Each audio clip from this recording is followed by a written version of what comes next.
नशा चीज ऐसी है कि नशे में सब घुल मिल जाता है। मुझे माना जाता था कि मैं सबसे होनहार लड़का हूँ और बहुत अरमान थे घर में, और मैं जो भी करता था बहुत अच्छा करता था। मेरे जितने दोस्त थे उनके माता पिता कहते थे इसके पास जाया करो, इससे पढ़ा करो, विजय जैसा बनो। लेकिन क्या होता है कि करीबन 13-14 की उम्र में थोड़ी सी एक आज़ादी मिलती है जी। तो हमारे एक मित्र थे, तो वो कहता था कि उनके पिताजी के कबर्ड में एक बोतल रखी रहती है, हम लोग कोशिश करते हैं चखते हैं, और ये सारी चीज़ें एकदम कभी किया नहीं। हम लोग के लिए लग रहा था कि अब मर्द हो रहे हैं, बड़ा हो रहे हैं। तो ढक्कन खोला उसने, भरा, पहले उसने गटका, फिर दूसरे दोस्त को दिया, फिर मुझे दिया, और जैसे ही अंदर गया एकदम मुझ में एक गर्मी पैदा हुई, रोंगटे खड़े होने लग गए। बहुत ही अच्छा लगा मुझे। अक्सर हम सुनते हैं कि पहली दफा जब आदमी शराब पीता है तो उसको अच्छा नहीं लगता है जी, लेकिन आपके साथ उल्टा हुआ। उल्टा हुआ। फिर क्या हुआ? बहुत समय तक दोबारा मेरे जीवन में शराब नहीं आया। फिर कॉलेज में गए तो फिर दोबारा एक मौका मिला कि लोगों ने कहा चलो थोड़ा सा बियर पी लेते हैं। इतने साल हो गया मेरे साथ। मेरे मन में जब लोगों ने कहा ये बात, सीधे इतने साल पहले के मेरी याददाश्त पे गई और मुझे ये महसूस हुआ कि यार बहुत अच्छा था। फिर हमने पिया, उतना ही अच्छा लगा, और धीरे धीरे एक महीने में एक बार, फिर हर सैटरडे की प्लान हो जाती है। तो अब धीरे धीरे ये सिलसिला चालू हुआ। फिर आदमी मेरा थोड़ा और घर से पैसे लेने लग गया था, क्योंकि घर में इतना सा डेली का कोटा मिलता था। तो फिर धीरे धीरे जब मैं मांगने लगता हूँ 10 रुपया और 20 रुपया, और थोड़ा सा शक पैदा होता है घर वालों में, लेकिन तब भी खतरा किसी को महसूस नहीं होता। किसी को अंदाज नहीं था। और मुझे बहुत पहले से ये शौक था पत्रकारिता का। तो मैंने जर्नलिज्म के एग्ज़ाम दी उस्मानिया यूनिवर्सिटी में, और वहाँ भी अच्छे दर्जे पे मार्क्स आए और ले लिया गया मैं। और मैं कभी क्लास नहीं जाता था, क्योंकि तब तक मेरा पूरा दुनिया उलट पलट हो चुका था। आदतें बदल जाती है, आपकी भाषा बदल जाती है, और 3-4 बजे सुबह लौटना। तो घर वालों ने सोचा कि ये अब पूरी तरह से बिगड़ चुका है।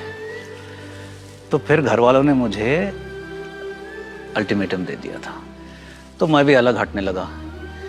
अब मुझे लगता है कि घर में इनको समझ नहीं है, मेरे को इनके बहुत फासला हो गया है। खैर कॉलेज से निकले और एप्लीकेशन दर्ज किए, 3-4 अखबारों में भेजा दिल्ली में। एक से वापस जवाब आया। और फिर करना क्या था, दिल्ली आते ही एक तरफ काम, एक तरफ शराब।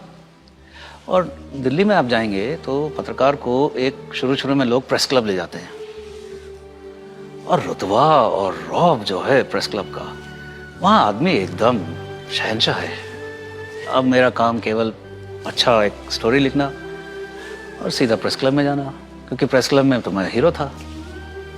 प्रेस क्लब में 10:30 बजे आखिरी ऑर्डर लेते हैं, तो आखिरी 1 घंटी बजती थी, और सीधा मेरा ऑर्डर सबको पता था कि 6 लार्ज पैग इनके और रखने हैं। 6 लार्ज पैग और रखने हैं लास्ट ऑर्डर के बाद। और तब तक मैं ऑलरेडी मस्त 4-5-6 पैग ऑलरेडी पी चुका होता।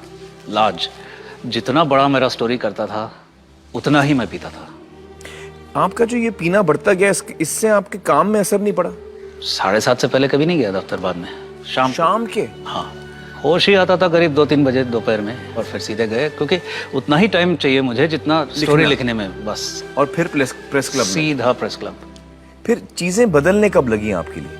चीजें तभी बदलने लगी जब मैं चारों खाने चित हो गया, क्योंकि सोच बिल्कुल उटपटांग हो जाता है, उल्टा हो जाता है सोच। एक दिन अचानक दरवाजा किसी ने खटखटाया, तो सामने मेरे माँ बाप, जिनको मैं कई साल से देखा नहीं, जिनका कोई मतलब है नहीं, कमरे में पूरे सिगरेट, बोतलें, मुझे बताया नहीं इन्होंने क्या आ रहे हैं। तो बस यूं ही तुमसे मिलना था तो चले आए। मुंह से क्या निकलता है, गाली। ये क्या मतलब है, बता नहीं सकते थे? ये आपने बोला? हाँ, वो पहले ही जानते थे कि मेरे पास आना खतरे से खाली नहीं है, तो वो शाम के ही ट्रेन में वापस की टिकट भी करके आए थे। और उतना भी मेरे से नहीं हुआ, तो मैंने कहा शाम का गाड़ी है ना, तो स्टेशन में तो बैठ सकते हो। घर से निकाल दिया आपने? जी। और काम में भी अब मैं दिलचस्पी धीरे धीरे हटने लगता है। फिर मैं जाना ही बंद कर दिया काम पे? काम पे। तो वहाँ से फिर संपादक समझ गए कि बहुत भारी कुछ समस्या है, अब तो खबर भी नहीं कर रहा है। तो बोले कि भाई आप ठीक होके आइए या फिर छोड़ दीजिए। अब ठीक क्या होना था, क्योंकि मुझ में समझ में भी नहीं आ रहा था कि कोई समस्या है। तो आपकी नौकरी भी गई?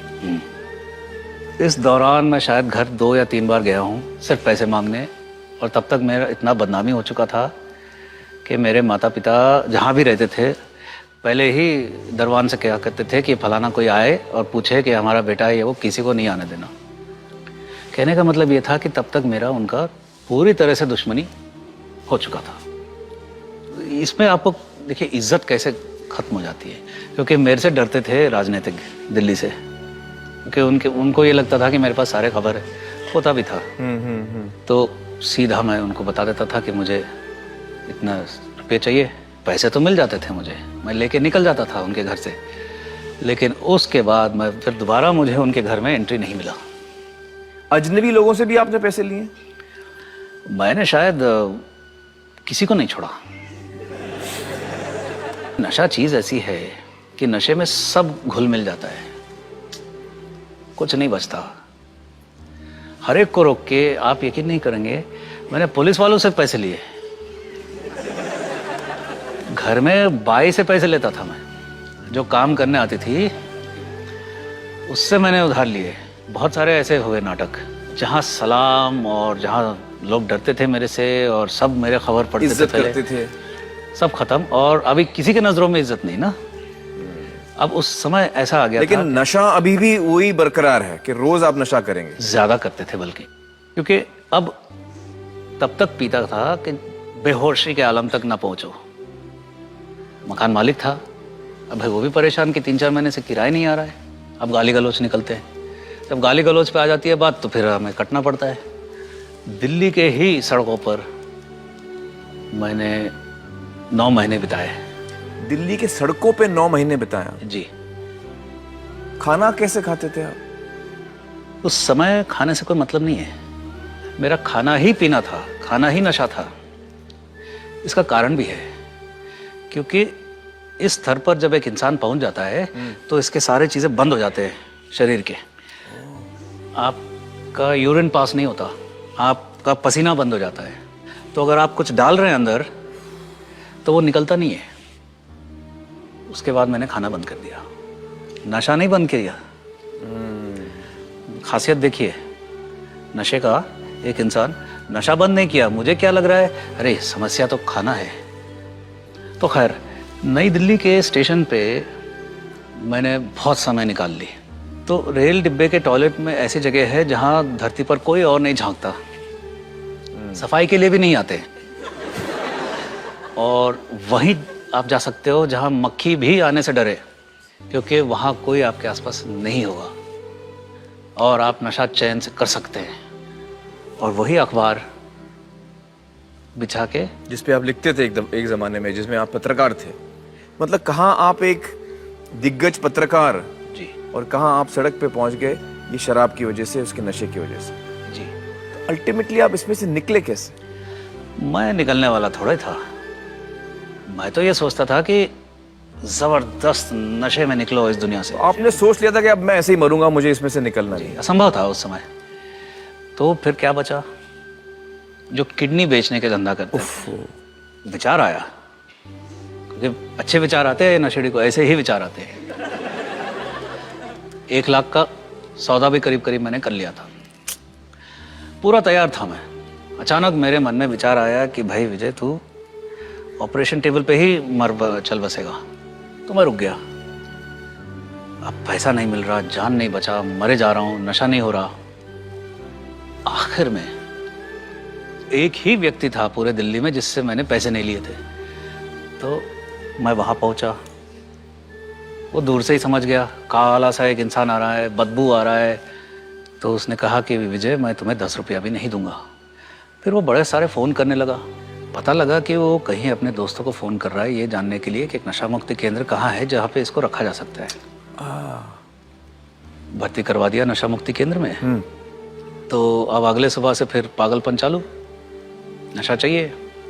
एक दिन निकल गया, अब हर जगह से पानी निकल रहा है, शरीर जो जितना बंद हो गया वो खुल जाता है, पसीना ही पसीना, आंख में से पानी, नाक में से पानी, दस्त या जुलाब जिसको कहते हैं, डायरिया, जो महीनों से नहीं गया और वहां से नहीं निकल रहा अब टॉयलेट से, हालत खराब। तब भी मेरे में अकल नहीं, तब भी मैं क्या कह रहा हूँ कि भागने की तरकीब सोच रहा हूँ, और वहाँ मेरे जैसे ही और लोग हैं पागल। ऐसे एक और मिल गया मुझे, हम दोनों ने प्लान बनाया, सबसे बदला ऐसा लेंगे कि लाल किले पे जाके नशा करेंगे। तीसरा दिन सुबह जब सब नहाने गए बाकी लोग, सुबह मैंने दौड़ लगाया। मैं ऐसे सीढ़ी से नीचे भागने वाला था, लेकिन फिर उन्हें वहाँ पे एक बूढ़े सज्जन मिले। ए, किधर जा रहा है, चलो पीछे। तब तक बाकी लोग आए, इसको ले जाओ वापस। तो उठा के लेके चले गए वापस। 5वें दिन मैं पहली बार अपने पैरों पर खड़े होके, प्रोग्राम होता है दिन भर का, तो क्लास चल रहा था, तो उस क्लास में मैं गया और यही सज्जन ले रहे थे और वो कुछ लिख रहे थे ब्लैक बोर्ड पे। वो सारी चीज़ें बताने लगे कि इंसान, तुम्हारा अब कुछ नहीं बचा, तुम हार गए हो, तुम्हारा रिश्ते टूट गए हैं, तुम्हारा इज्जत गया है, तुम्हारा ये हुआ, इस दौर से गुजरे हो। और मुझे लगा इस आदमी को मेरा कहानी कैसे मालूम करके, और मेरे आंसू ऐसे निकल रहे हैं। और उन्होंने, क्योंकि अब मेरे अंदर जो दर्द है,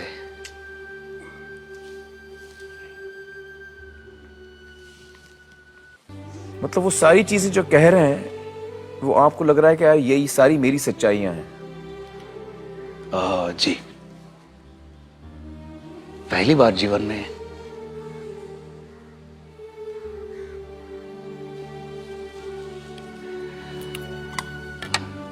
मेरा जो दर्द है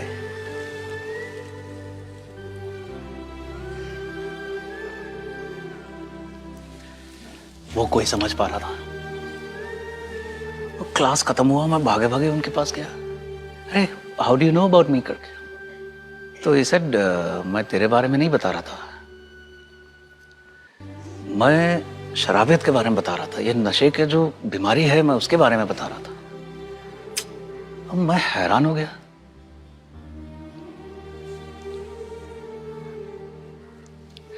वहां गाली, कोई गाली नहीं दे रहा है, मैं वहां दोषी नहीं था।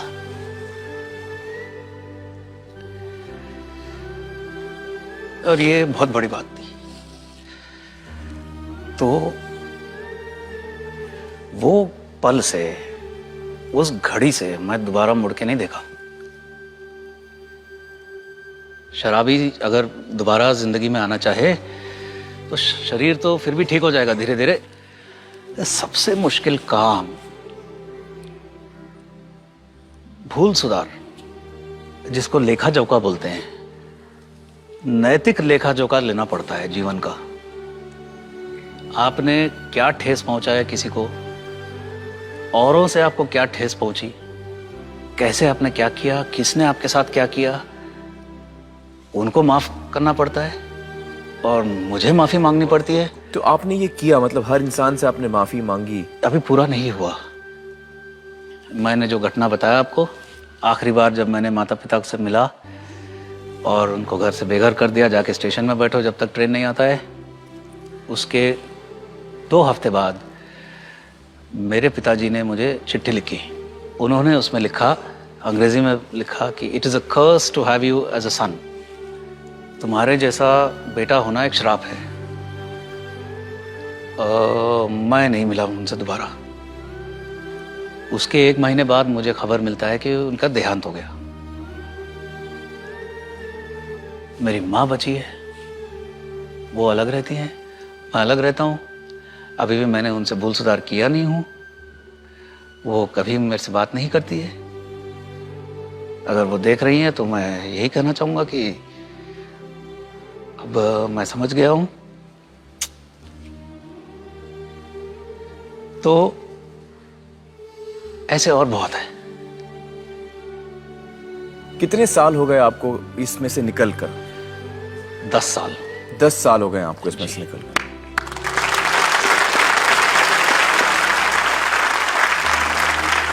इन 10 सालों में आपकी शादी हुई, जी मतलब आप में जी। इतना सुधार आ गया, दूसरे व्यक्ति ने भी आपको अपनाया पूरी तरह से। जी। और ये बहुत ही खुशी की बड़ी बात है।